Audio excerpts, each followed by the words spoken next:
Welcome back to Salam learning. Anuja miss ആണ്. അപ്പം നമുക്ക് ബേസിക് ആയിട്ട് കുറച്ച് സയൻസ് പഠിക്കാം. നമ്മളെല്ലാവരും ഇതാണ്ട് ഓണപരീക്ഷ ഇങ്ങനെ വെയിറ്റ് ചെയ്തുകൊണ്ടിരിക്കുകയാണ്. അതിൻ്റെ ഉള്ള എല്ലാവിധ കാര്യങ്ങളും നമ്മളിപ്പോൾ സെറ്റ് ചെയ്തുകൊണ്ടിരിക്കുകയാണ്. മക്കളെല്ലാവരും ഇങ്ങനെ വൺ ബൈ ആയിട്ട് എല്ലാ ചാപ്റ്റേഴ്സും ഇങ്ങനെ റിവൈസ് ചെയ്തുകൊണ്ടിരിക്കുകയാണ്. അപ്പം നിങ്ങൾക്ക് വളരെ ബെനിഫിറ്റ് ആവുന്ന, അതുപോലെ തന്നെ നിങ്ങളെല്ലാവരും ഇങ്ങനെ ഈഗേർലി വെയിറ്റ് ചെയ്തുകൊണ്ടിരിക്കുന്ന നമ്മുടെ 4th യൂണിറ്റുമായിട്ട് റിലേറ്റ് ചെയ്ത കുറച്ച് ക്വസ്റ്റ്യൻസുമായിട്ടാണ് ഇന്ന് മിസ് നിങ്ങളുടെ അടുത്തേക്ക് വന്നിരിക്കുന്നത്. അപ്പം നിങ്ങൾക്ക് തോന്നും മിസ് ഇതിൻ്റെ ലൈവ് ക്ലാസ് എന്നാണ്? നാളെ കൃത്യം 7:30 മിസ് വരുന്നുണ്ട്. നമ്മുടെ 4th യൂണിറ്റ് ആയ വെൻ ലൈറ്റ് റിഫ്ലക്ട് അഥവാ പ്രകാശം പ്രതിപദിക്കുമ്പോൾ എന്ന് പറയുന്ന ചാപ്റ്ററിന്റെ ഡീറ്റെയിൽ ആയിട്ടുള്ള ഒരു ലൈവ് സെക്ഷൻ ആണ് കേട്ടോ. അപ്പം മക്കൾ എല്ലാവരും എന്ത് ചെയ്യുക, സ്കിപ്പ് ചെയ്യാതെ ഇപ്പം തന്നെ നിങ്ങളുടെ മെമ്മറിയിൽ ഒന്ന് നോട്ട് ചെയ്ത് വെക്കുക. നാളെ കൃത്യം 7:30 നമ്മുടെ സൈലം ക്ലാസ് 7 യൂട്യൂബ് ചാനലിൽ മിസ് ഉണ്ടായിരിക്കും. നിങ്ങളെല്ലാവരും വരണം. എനിവേ, നമ്മൾ ഇന്ന് നോക്കാൻ പോകുന്നത് എന്താണെന്ന് മിസ് പറഞ്ഞത്, ഈ ഒരു ചാപ്റ്ററിലെ കുറച്ച് ക്വസ്റ്റ്യൻസ് ആണ്. ഈ ഒരു ചാപ്റ്ററിൽ നമ്മൾ പ്രധാനമായിട്ടും ലൈറ്റിനെ പറ്റിയാണ് പഠിക്കുന്നത്. അതിൻ്റെ പ്രോപ്പർട്ടീസ് പഠിക്കുന്നുണ്ട്, പ്ലെയിൻ മിറർ പഠിക്കുന്നുണ്ട്, പിന്നെ പെരിസ്കോപ്പ്, കാലിഡോസ്കോപ്പ്, അങ്ങനെ കുറച്ച് ഡിവൈസ് പഠിക്കുന്നുണ്ട്. അങ്ങനെ ധാരാളം കാര്യങ്ങൾ നമ്മൾ പഠിക്കുന്നുണ്ട്. അതൊക്കെ നമുക്ക് എന്താണ്, നാളെ നമുക്ക് ഡീറ്റെയിൽ ആയിട്ട് നമുക്ക് പഠിക്കാം. ഇനി നമുക്ക് ഏറ്റവും ഫസ്റ്റത്തെ ക്വസ്റ്റ്യനിലേക്ക് കടക്കാം. ഏറ്റവും ആദ്യത്തെ ചോദ്യം എന്താണ്? നിങ്ങൾക്ക് ഇവിടെ ഒരു ചിത്രം കാണാൻ വേണ്ടി സാധിക്കുന്നുണ്ട് അല്ലേ? ആ ചിത്രം എന്തിനാ മക്കളെ സൂചിപ്പിക്കുന്നത്? യെസ്, പ്രകാശത്തിന്റെ പ്രതിപതനം അല്ലെങ്കിൽ റിഫ്ലക്ഷൻ ഓഫ് ലൈറ്റിനെയാണ് മക്കൾക്ക് ഇവിടെ കാണാൻ വേണ്ടി സാധിക്കുന്നത്. ഇനി നമുക്ക് ചോദ്യം നോക്കാം അല്ലേ? ചിത്രത്തിൽ OA, OB, P and Q എന്നിവ എന്തിനെ സൂചിപ്പിക്കുന്നു എന്നെഴുതുക. അതുപോലെ തന്നെ P ആൻഡ് Q ഇവ തമ്മിലുള്ള ബന്ധം എന്താണ്? അപ്പം ചിത്രത്തിലേക്ക് നോക്കിയാൽ നമുക്ക് എന്തൊക്കെ കാണാൻ വേണ്ടി പറ്റുന്നുണ്ട്? ഇവിടെ നമുക്കൊരു സർഫസ് കാണാൻ വേണ്ടി പറ്റുന്നുണ്ട് അല്ലേ? നല്ല സ്മൂത്ത് ആയിട്ട് നല്ല പോളിഷ്ഡ് ആയിട്ടുള്ളൊരു സർഫസ് ആണ്. ഈ സർഫസിലേക്ക് ഇതാ ഒരു ലൈറ്റ് വന്ന് ഇങ്ങനെ ഇൻസിഡൻറ്റ് ചെയ്യുന്നുണ്ട്. എന്നിട്ട് ആ ഒരു പോയിന്റിൽ നിന്ന് തട്ടി അത് പ്രതിപദിച്ചു പോകുന്നുണ്ട്. പിന്നെ എന്താ സംഭവിക്കുന്നത്? ആ ഒരു പോയിന്റ് ആണ് നമ്മളിവിടെ O ആയിട്ട് നമ്മൾ കൺസിഡർ ചെയ്യുന്നത്. ആ പോയിന്റിന് നേരെ നോർമലായിട്ട് മുകളിലേക്ക് ഒരു റേ നമുക്കിവിടെ കാണാൻ വേണ്ടി പറ്റുന്നുണ്ട്. അതിനെല്ലാം നമ്മൾ ഇതാണ്ട് ഓരോ നമ്മുടെ എന്താ പറയുക ലെറ്റർ വെച്ചിട്ട് നമ്മൾ ഡിനോട്ടും ചെയ്തിട്ടുണ്ട്. ഇനി നമ്മുടെ ചോദ്യം അനുസരിച്ച് നമുക്ക് ഉത്തരം എഴുതാൻ വേണ്ടി നോക്കാം അല്ലേ? ഫസ്റ്റ് നമ്മളോട് എന്താ പറഞ്ഞിരിക്കുന്നത്? OA എന്താണ്? OA എന്ന് പറയുന്ന റേ ഏതാണ് എന്നാണ് ചോദിച്ചിരിക്കുന്നത്. അപ്പം നമുക്ക് എടുക്കാം. OA ആണ് നമ്മളോട് ചോദിച്ചിരിക്കുന്നത്. അപ്പോൾ O എന്ന് പറഞ്ഞാൽ ഇതാണ്ട്, A എന്ന് പറഞ്ഞാൽ ഇതാ യെസ് ഇതാണ്ട്. അപ്പോൾ OA എന്ന് പറയുന്ന ഈ റേ എന്താണ് മക്കളെ? ഇവിടെ നിങ്ങൾക്ക് ഇതാ ഒരു ആരോ മാർക്ക് കാണാൻ വേണ്ടി സാധിക്കുന്നുണ്ട്. ആരോ മാർക്ക് എന്തിനെയാണ് ഇൻഡിക്കേറ്റ് ചെയ്യുന്നത്? യെസ്, ഈ ഒരു ആരോ മാർക്ക് നോക്കിയാൽ നമുക്ക് പറയാൻ വേണ്ടി സാധിക്കും O എന്ന് പറയുന്ന പോയിന്റിലേക്ക് വന്ന് പതിക്കുന്ന രശ്മിയാണ് നമ്മുടെ OA എന്ന് പറയുന്നത്. അങ്ങനെ പതിക്കുന്ന രശ്മിനെ അല്ലെങ്കിൽ ഇൻസിഡന്റ് ചെയ്യുന്ന ആ റേനെ നമ്മൾ വിളിക്കുന്ന പേരെന്തായിരുന്നു? ഇൻസിഡന്റ് റേ എന്ന് പറയുന്നത്. എന്താണ്? ഇൻസിഡന്റ് റേ അല്ലെങ്കിൽ നമ്മൾ പതനരശ്മി എന്ന് നമ്മൾ പറയും. ഓക്കെ, അപ്പം നമ്മൾ OA നമ്മൾ എന്ത് ചെയ്തു? സെറ്റാക്കി.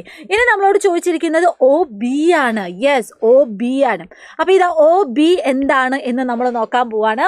അപ്പോൾ ഇതാ O എന്ന് പറയുന്നത് നമ്മൾ കണ്ടുപിടിച്ചു. B എന്ന് പറയുന്നത് ഇതാ ഇവിടെയാണ്.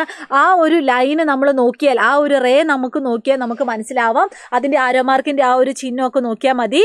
യെസ്, അത് ആ O എന്ന് പറയുന്ന പോയിന്റിൽ നിന്നും തിരിച്ചു പോകുന്ന റേ ആണ്. എങ്ങനെ തിരിച്ചു പോകുന്നത്? പ്രതിപദിപ്പിച്ച് തിരിച്ചു വിടുന്ന റേ ആണ്. അപ്പൊ ഈ ഒരു റേനെ നമ്മൾ എന്താ വിളിക്കുന്നത്?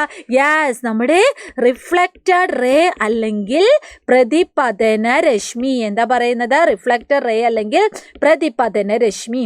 Okay, yes. അപ്പോൾ ഇതും മക്കൾ എന്ത് ചെയ്യുക? നോട്ട് ചെയ്ത് വെക്കാം. ഇനി അടുത്തത് P ആൻഡ് Q ഇവ ഏതാണ് എന്നാണ് ചോദിച്ചിരിക്കുന്നത്. Pയും Qവും എന്താണ്?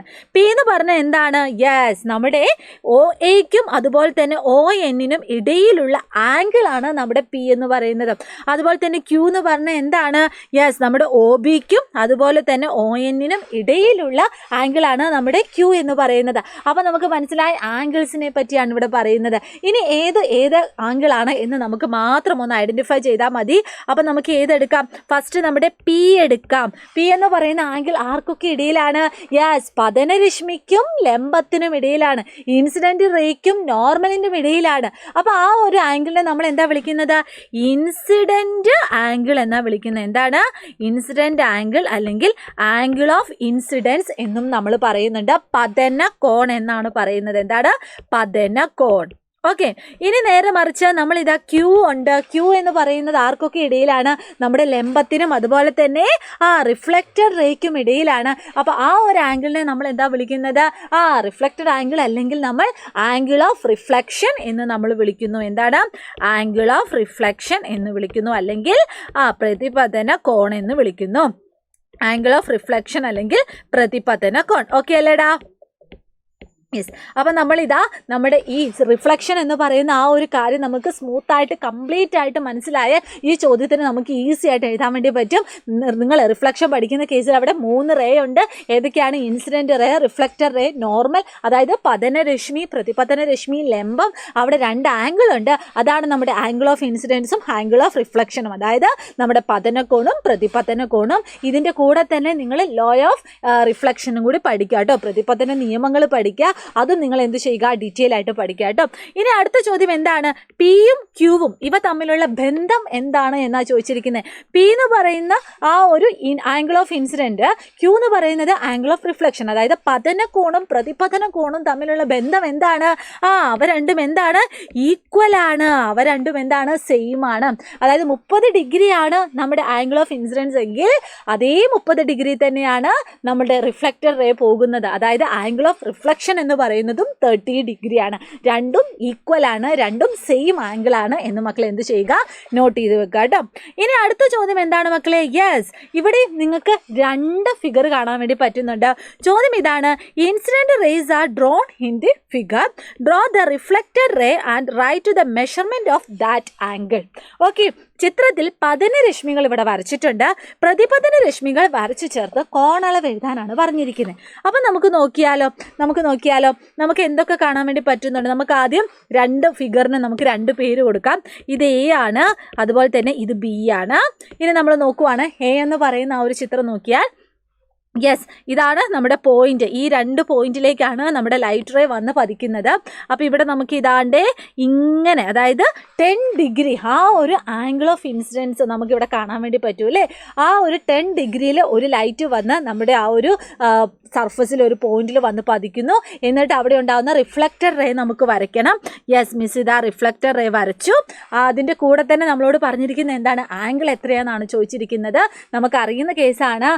പതനകോൺ എത്രയാണോ അത് തന്നെയായിരിക്കും പ്രതിപതന കോൺ. അപ്പോൾ ഇവിടെ എത്രയാണ്? 10 ഡിഗ്രി തന്നെയാണ്. ഓക്കെ, ഇനി രണ്ടാമത്തെ നമ്മുടെ ബിയിൽ എന്താണ്?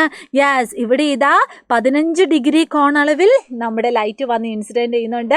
ഇനി നമ്മളോട് പറഞ്ഞിരിക്കുന്നത് ആദ്യം റിഫ്ലക്റ്റ് ചെയ്ത് വരയ്ക്കുന്ന ആ ഒരു ലൈറ്റിൻ്റെ റേ നമ്മൾ വരയ്ക്കണം. നിങ്ങൾ വരയ്ക്കുമ്പോൾ എപ്പോഴും ആരോ മാർക്ക് ഇടാൻ വേണ്ടി ശ്രദ്ധിക്കണം കേട്ടോ. കാരണം ഇവിടെ നിങ്ങൾക്ക് ആരോ മാർക്കുണ്ട്. യെസ്, ഇവിടെയും നിങ്ങൾക്ക് ആരോ മാർക്കുണ്ട്. അപ്പോൾ നിങ്ങൾ വരയ്ക്കുമ്പോൾ റേ വരയ്ക്കുമ്പോൾ ആരോ മാർക്ക് എന്ന് പറയുന്നത് വളരെ ഇമ്പോർട്ടൻ്റ് ആണ്.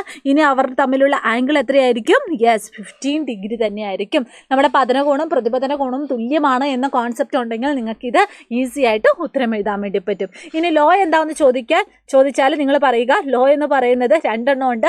ഒരു ലോ എന്ന് പറയുന്നത് നമ്മുടെ റേസിനെ പറ്റിയാണ്, അതായത് കിരണങ്ങളെ പറ്റിയാണ്. നമ്മൾ 3 കിരണം പറയുന്നുണ്ട്. ഈ 3 കിരണവും എന്താണ്? സെയിം പ്ലെയിനിലാണ് എന്നാണ് ഒന്നാമത്തെ ലോ പറയുന്നത്. ഇനി രണ്ടാമത്തെ ലോ എന്ന് പറഞ്ഞാൽ എന്താണ്? ആംഗിൾസിനെ പറ്റി പറയുന്നതാണ്. ഈ 2 ആംഗിൾസ് ഉണ്ട്. ഈ 2 ആംഗിൾസും എന്താണ്? സെയിം ആണ് എന്നാണ് നമ്മുടെ രണ്ടാമത്തെ ലോ ഓഫ് റിഫ്ലക്ഷൻ പറയുന്നത്. അപ്പോൾ റിഫ്ലക്ഷൻ എന്ന കാര്യത്തിനെ പറ്റി നിങ്ങൾക്ക് ഡീറ്റെയിൽ ആയിട്ട് നിങ്ങൾക്ക് എല്ലാം അറിയാമെങ്കിൽ ഈസി ആയിട്ട് നിങ്ങൾക്ക് ഈ ഒരു ചോദ്യങ്ങൾക്ക് ഉത്തരം എഴുതാൻ വേണ്ടി പറ്റും കേട്ടോ. ഇനി ഒരു ചോദ്യം എന്താണെന്ന് നോക്കിക്കേടാ. ഇവിടെയും നിങ്ങൾക്കൊരു ഫിഗർ കാണുന്നുണ്ട്. Find out and write down the exact image formed in a plane mirror. സമതല ദർപ്പണത്തിൽ രൂപപ്പെടുന്ന ശരിയായ പ്രതിബിംബങ്ങൾ ഏതൊക്കെയാണെന്ന് കണ്ടെത്തി എഴുതാനാണ് പറഞ്ഞിരിക്കുന്നത്. 1 by 1 ആയിട്ട് നോക്കാം. ഒന്നാമത്തെ ചിത്രത്തിൽ ഒബ്ജക്റ്റിൻ്റെ ആ ഒരു ഷേപ്പും ആ ഒരു ഡയറക്ഷനും ഒക്കെ മക്കൾ നോക്കുക. നമുക്ക് 2 ഇമേജ് തന്നിട്ടുണ്ട്. എങ്ങനെയാണ് പ്ലെയിൻ മിററിൽ രൂപപ്പെടുന്നത്? യെസ്, പ്ലെയിൻ മിററിൽ രൂപപ്പെടുന്നത് എങ്ങനെയാണ്? നമുക്കറിയാം അല്ലേ, ഇടം വലം തിരിഞ്ഞിട്ടാണ്. നമുക്ക് ഇടതുവശം പ്ലെയിൻ മിററിൽ നോക്കുമ്പോൾ നമുക്ക് വലതുവശമായിട്ടും അതുപോലെ തന്നെ വലതുവശം പ്ലെയിൻ മിററിൽ ഇടതുവശമായിട്ടൊക്കെയാണ് നമുക്ക് കാണുന്നത്. അതുപോലെ തന്നെ നമുക്ക് ഇറക്റ്റായിട്ട് നിവർന്നായിട്ട് തന്നെയാണ് നമുക്ക് കാണാൻ പറ്റുന്നത്, അല്ലാതെ തലകീഴായിട്ടൊന്നുമല്ല. അപ്പോൾ നമുക്ക് നോക്കിയാൽ ഒന്നാമത്തെ ചിത്രം നോക്കിയാൽ ഇതിൽ ഏത് ഇമേജ് ആണ് കറക്റ്റ് ആയിട്ടുള്ളത്? യെസ്, നമ്മുടെ ഇമേജ് എ ആണ് കറക്റ്റ് ആയിട്ടുള്ളത്. ഇനി രണ്ടാമത്തെ ചിത്രം നോക്കിക്കേടാ. രണ്ടാമത്തെ ചിത്രത്തിൽ ഒരു മെഴുകുതിരിയും ഒരു ചെറിയൊരു ഫ്ലവറും നിങ്ങൾക്ക് കാണാൻ വേണ്ടി പറ്റുന്നുണ്ട്. അതിൽ നമുക്ക് രണ്ട് ഇമേജ് കാണാൻ പറ്റും. ഒന്നാമത്തെ ഇമേജിൽ നമുക്ക് നോക്കിയാൽ അറിയാം ആ ഒരു ചെടി അല്ലെങ്കിൽ ആ ഒരു ഫ്ലവറിൻ്റെ സൈസ് കുറഞ്ഞിട്ടുണ്ട്. ഒരിക്കലും എന്താണ് സൈസിന് അവിടെ വ്യത്യാസം വരുന്നില്ല. പ്ലെയിൻ മിററിൽ കിട്ടുന്ന ഇമേജിൻ്റെ പ്രത്യേകതയാണ് നമ്മുടെ ഒബ്ജക്റ്റിൻ്റെ സൈസ് എത്രയാണോ അതേ സൈസ് തന്നെയായിരിക്കും നമ്മുടെ ഇമേജ്. അപ്പോൾ ഇതും തെറ്റാണ്. പിന്നെ ഉള്ള എന്താണ്? യെസ്, ഈ ഒരു ഇമേജ് നോക്കിയാൽ മതി. ഈ ഇമേജിൽ നമുക്കിങ്ങനെ ഇടം വലം തിരിഞ്ഞ് വന്നതായിട്ട് നമുക്ക് കാണാൻ പറ്റും. അതിൻ്റെ സൈസും എന്താണ്? സെയിം ആണ് എന്ന് നമുക്ക് മനസ്സിലാക്കാൻ വേണ്ടി പറ്റും. ഇനി അടുത്തത് ഒരു എലിഫൻ്റ് ആണ്. എലിഫൻ്റ് നിൽക്കുന്ന ആ ഒരു ഡയറക്ഷൻ മക്കൾ നോട്ട് ചെയ്യുക. എന്നിട്ട് ഇമേജ് എ എന്ന് നോക്കിയാൽ അതിൻ്റെ സൈസ് ചെറുതായതായിട്ടാണ് നമുക്ക് കാണുന്നത്. നമ്മൾ നേരത്തെ പറഞ്ഞു സൈസിന് വ്യത്യാസം ഒന്നും വരുന്നില്ല, അതുകൊണ്ട് അത് തെറ്റാണ്. അങ്ങനെയല്ല നമുക്ക് ഇമേജ് കിട്ടുന്നത്. ഇനി രണ്ടാമത്തെ ഇമേജ് ബി നോക്കിയാൽ സൈസ് സെയിം ആണ്. അതുപോലെ തന്നെ നമ്മുടെ ആ റൈറ്റ് ലെഫ്റ്റ് ആ ഒരു ഷിഫ്റ്റും നമുക്കിവിടെ കാണാൻ വേണ്ടി പറ്റും. ഇനി അടുത്തത് ഒരു റാറ്റാണ്. റാറ്റിൻ്റെ ചിത്രം നിങ്ങൾ ഇമേജിൽ എ എന്ന് പറയുന്ന രീതിയിലാണ് കിട്ടുന്നത് എന്ന് നമുക്ക് പറയാൻ പറ്റില്ല. കാരണം അങ്ങനെയല്ല, അല്ലേ, ഇറക്റ്റ് ഒന്നും അല്ല. അത് നിൽക്കുന്ന ആ ഒരു ഡയറക്ഷനൊക്കെ നമുക്ക് തലകീഴായിട്ടാണ് നമുക്കിവിടെ കാണാൻ പറ്റുന്നത്, അല്ലേ. അപ്പോൾ ഇതെല്ലാം പിന്നെ എന്താണ് നമ്മുടെ ഇമേജ് ബിയിലുള്ളതുപോലെ തന്നെ സെയിം സൈസിലും അതുപോലെ തന്നെ ആ ഒരു ഷിഫ്റ്റും നമുക്കിവിടെ കാണാൻ വേണ്ടി പറ്റും. അപ്പോൾ ഇത്രയും കാര്യങ്ങൾ നിങ്ങൾക്ക് മനസ്സിലാക്കണമെങ്കിൽ നിങ്ങൾ എന്ത് ചെയ്യണം? പ്ലെയിൻ മിററിൽ രൂപപ്പെടുന്ന ആ ഒരു പ്രതിബിംബത്തിൻ്റെ അല്ലെങ്കിൽ ഇമേജിൻ്റെ പ്രത്യേകത പഠിച്ചു വെക്കുക. പ്രധാനമായിട്ടും 3 പ്രത്യേകതയാണ്. ഒരു പ്രത്യേകത പറയുന്നത് അതിൻ്റെ സൈസിൻ്റെ ബേസിലാണ്. ഇമേജിൻ്റെ സൈസും അതുപോലെ തന്നെ നമ്മുടെ ഒബ്ജക്റ്റിൻ്റെ സൈസും സെയിം ആയിരിക്കും. രണ്ടാമത് പറയുന്നത് ഡിസ്റ്റൻസിൻ്റെ ബേസിലാണ്. അതായത് നമ്മുടെ മിററിൽ നിന്നും ഒബ്ജക്റ്റിലേക്കുള്ള ഡിസ്റ്റൻസും നമ്മുടെ മിററിൽ നിന്നും ഇമേജിലേക്കുള്ള ഡിസ്റ്റൻസും സെയിം ആയിരിക്കും. മൂന്നാമത്തേതാണ് നമ്മളിങ്ങനെ ഇടം വലം തിരിഞ്ഞു വരുന്നു എന്ന് പറഞ്ഞില്ലേ, അതിനെയാണ് നമ്മൾ ലാറ്ററൽ ഇൻവേർഷൻ അല്ലെങ്കിൽ പാർഷിക വിപര്യം എന്ന് നമ്മൾ പറയുന്നത്. അപ്പോൾ ഇത്രയും ക്വസ്റ്റ്യൻസ് ആണ് നമ്മൾ ഇന്ന് ഇവിടെ ഡിസ്കസ് ചെയ്യുന്നത്. ഇനി ഇതുമായിട്ട് റിലേറ്റ് ചെയ്ത ക്വസ്റ്റ്യൻസും ഇതുമായിട്ട് റിലേറ്റ് ചെയ്ത ആ ഒരു കോൺസെപ്റ്റ് ഒക്കെ ക്ലിയർ ചെയ്യുന്നതിന് വേണ്ടി നാളെ കൃത്യം 7:30 മിസ് ലൈവിൽ വരുന്നുണ്ട്. എല്ലാവരും നിങ്ങളുടെ ഫ്രണ്ട്സിനെയൊക്കെ കൂട്ടിക്കൊണ്ട് വരണം. ഇത് മാത്രമല്ല, നമുക്കറിയാം നമ്മുടെ സ്വന്തം ഓൺലൈൻ ട്യൂഷൻ ബാച്ചായ അവഞ്ചേഴ്സ് ബാച്ചിൽ ഓൾറെഡി ഇതിൻ്റെ റിവിഷൻ ക്ലാസ്സുകളൊക്കെ ഇങ്ങനെ ഇതാ 1 by 1 ആയിട്ട് നടന്നുകൊണ്ടിരിക്കുകയാണ്. അപ്പോൾ മക്കളെല്ലാവരും എന്ത് ചെയ്യുക? എത്രയും പെട്ടെന്ന് നമ്മുടെ അവഞ്ചേഴ്സ് ബാച്ചിൽ ജോയിൻ ചെയ്യുക. ഇനി വരാൻ പോകുന്ന ഓണപരീക്ഷയൊക്കെ നമുക്ക് ഫുൾ സെറ്റാക്കാനുള്ളതാണ്. ഇനി നമുക്ക് നേരിടാൻ പോകുന്ന നമ്മുടെ USS എക്സാം ഒക്കെ നമുക്ക് ഫുൾ മാർക്ക് നേടാനുള്ളതാണ്. അപ്പോൾ എല്ലാ മക്കളും എന്ത് ചെയ്യുക? യെസ്, ഈ കാണുന്ന ഫോൺ നമ്പറിൽ വിളിച്ചിട്ട് നിങ്ങളുടെ സീറ്റ് ഇപ്പോഴേ ഉറപ്പ് വരുത്തുക. നിങ്ങളുടെ ഈ ഒരു അവസരം നിങ്ങൾ ഒരിക്കലും കളയരുത്. നിങ്ങൾ മാക്സിമം നിങ്ങളുടെ ഫ്രണ്ട്സിനോട് പറയുകയും ചെയ്യാട്ടോ.